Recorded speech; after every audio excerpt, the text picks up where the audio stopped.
गौरव एक शांत स्वभाव का लड़का था। इंट्रोवर्ट, किताबों और पुराने संगीत का शौकीन। देहरादून में उसकी नई सरकारी नौकरी लगी थी, एक पुराना तहसील कार्यालय जहां दिन ढलते ही वीरानी छा जाती। उसने शहर से थोड़ी दूर एक किराए का बंगला लिया, जंगल से सटा, शांत और खूबसूरत। उस जगह के बारे में लोगों ने कहा था, बहुत सुंदर है। एक शाम वह ऑफिस से लौटते वक्त रास्ते में एक पुरानी झील के किनारे बैठा था जब उसे पहली बार एक लड़की दिखी। सफेद दुपट्टा, नीले रंग का सलवार सूट और चेहरे पर अजीब सी उदासी। यहाँ कोई आता नहीं, गौरव ने कहा। लड़की मुस्कुराई। मैं आती हूँ, मुझे अकेलापन पसंद है। नाम पूछा तो वो बोली, मायरा। अगले कई हफ्तों तक गौरव रोज उस झील पर जाता और मायरा से मुलाकातें होती रहीं।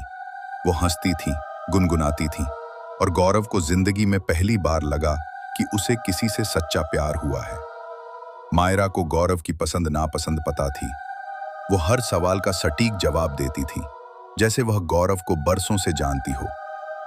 मायरा गौरव को स्पर्श नहीं करने देती थी, कहती थी, हमारा रिश्ता पाक है, छूने से कहीं कुछ टूट न जाए। गौरव को यह बात अजीब जरूर लगी, पर मोहब्बत में वो सब जायज लगने लगा। एक दिन मायरा ने गौरव से कहा, अगर तुम्हें मुझसे सच में प्यार है तो मुझसे बिना शर्त शादी करोगे, लेकिन तुम्हें अपने माँ बाप से मिलवाना है। नहीं गौरव, मेरा अतीत बहुत दर्दनाक है। मैं सिर्फ तुम्हारे साथ एक नई जिंदगी चाहती हूँ, बिना सवालों के। गौरव ने हामी भर दी। शादी एक पुराने मंदिर में हुई। आधी रात को पंडित बूढ़ा था, आंखें सफेद और कुछ बोल नहीं रहा था, सिर्फ होंठ हिला रहा था। मायरा ने सिंदूर खुद अपने माथे पर लगाया। गौरव ने पूछा, पंडित कुछ मंत्र नहीं बोल रहा? कुछ रस्में शब्दों से नहीं, आत्मा से होती हैं, मायरा ने कहा। शादी के बाद मायरा गौरव के बंगले में रहने आई, लेकिन उसने कुछ शर्तें रखीं। कमरे के उस कोने में रखा संदूक कभी नहीं खोलना, वो कभी दिन में बाहर नहीं निकलेगी, और सबसे जरूरी, बंगले के पीछे के हिस्से में रात को मत जाना। गौरव प्यार में था और अंधा भी। अब गौरव को अजीब घटनाएं महसूस होने लगी।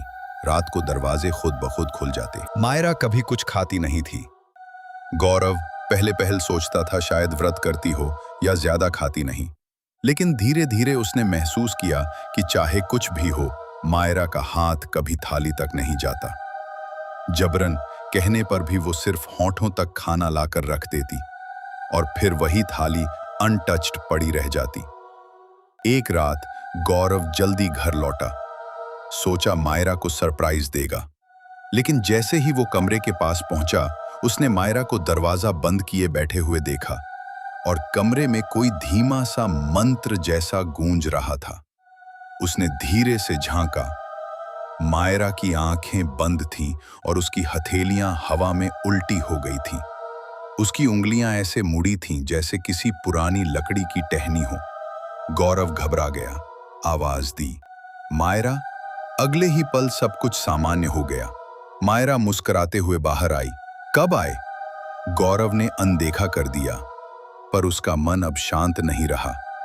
अगली रात गौरव को कुछ जली हुई बालों जैसी बदबू आई। वो पूरे घर में ढूंढता रहा, लेकिन कोई कारण नहीं मिला। मायरा ने कहा, शायद किसी ने कचरा जलाया होगा। एक रात वो सोते सोते उठ गया, सांसें घुट रही थीं। देखा, कमरे में धुआं था, पर कहीं आग नहीं लगी थी। और मायरा, वो खिड़की के पास खड़ी थी, पीठ गौरव की ओर, और हल्की सी गुनगुना रही थी एक पुराना शोक गीत। क्या कर रही हो इतनी रात को? गौरव ने डरते हुए पूछा। मायरा पलटी नहीं, बस धीमे से बोली, कुछ यादें कभी सोने नहीं देती। इन सब बातों के बाद गौरव की बेचैनी अब शक में बदलने लगी थी। एक शाम उसने मजाक में कह दिया, कभी कभी तुम भूत जैसी लगती हो। मायरा की मुस्कान उसी पल गायब हो गई। उसने गौरव की आंखों में गहराई से देखा और धीमे से पूछा, अगर मैं भूत होती तो क्या तुम मुझसे उतना ही प्यार करते?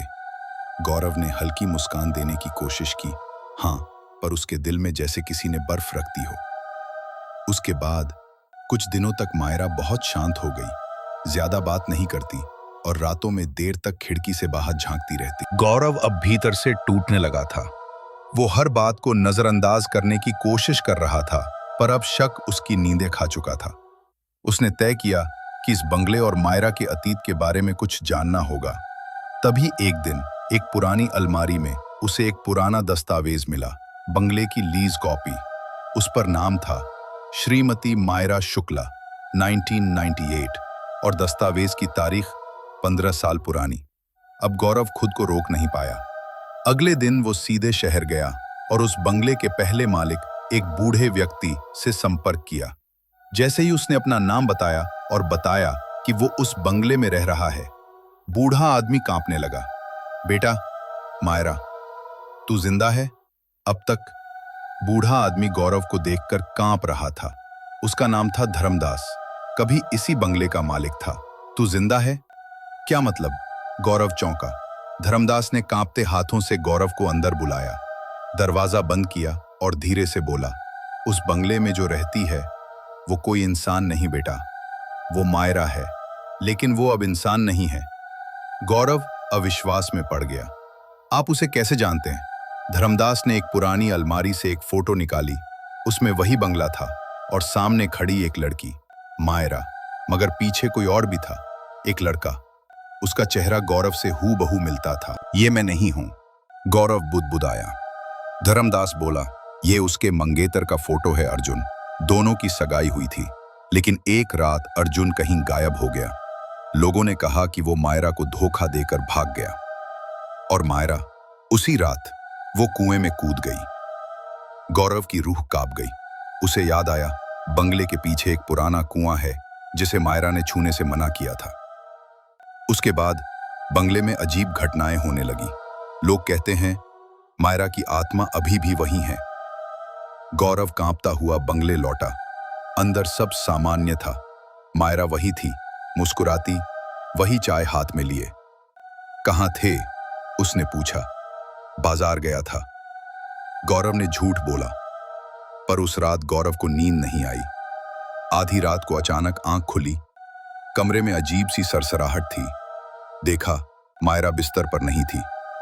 वो धीरे से उठा। देखा कि बाथरूम का दरवाजा आधा खुला था। अंदर से धीमी सी गूंज आ रही थी, ओम क्षमाए रक्षाए प्रेतात्माए नमः। गौरव ने धीरे से झांका। मायरा आईने के सामने खड़ी थी। उसकी आंखों से खून के आंसू बह रहे थे। उसके सिर पर लाल सिंदूर नहीं, राख थी, और उसके बाल आधे जल चुके थे। गौरव ने वहीं से भागना चाहा, मगर दरवाजा अपने आप बंद हो गया। तुमने देख लिया। मायरा की आवाज बदल गई थी। गौरव को बेहोश कर दिया गया। सुबह जब वो उठा तो अपने बिस्तर पर था, जैसे कुछ हुआ ही नहीं। पर अब गौरव ने तय कर लिया, वो मायरा से सच पूछेगा। उसी रात उसने मायरा से सीधा सवाल किया, तुम कौन हो मायरा? मायरा चुप रही, फिर धीरे से बोली, मैं वही हूं जिससे तुमने मोहब्बत की थी, लेकिन अब मैं तुम्हारी दुनिया की नहीं रही। तुम मुझसे क्यों मिली? क्योंकि तुम अर्जुन जैसे हो। नहीं, बल्कि तुम अर्जुन ही हो, उसका पुनर्जन्म। गौरव का दिमाग सुन्न हो गया। मैंने अर्जुन से प्यार किया था, लेकिन उसने मुझे छोड़ दिया। मैं इंतजार करती रही, इस दुनिया में, उस दुनिया में, जब तक तुम नहीं लौटे। गौरव की आंखों में आंसू थे, डर, मोहब्बत और भ्रम, सब एक साथ। तुम मुझे क्यों नहीं मार देती? क्योंकि अब मैं तुम्हें हमेशा के लिए अपने साथ रखना चाहती हूँ। इस बार तुम मुझे छोड़कर नहीं जाओगे। अगले दिन गौरव ने माँ बाप को फोन किया, पहली बार इतने महीनों में। कहा, मुझे यहां से निकलना है, मुझे लेने आओ। रात को वो बैग में कपड़े रखने लगा। तभी देखा, मायरा उसके सामने खड़ी थी। जा रहे हो?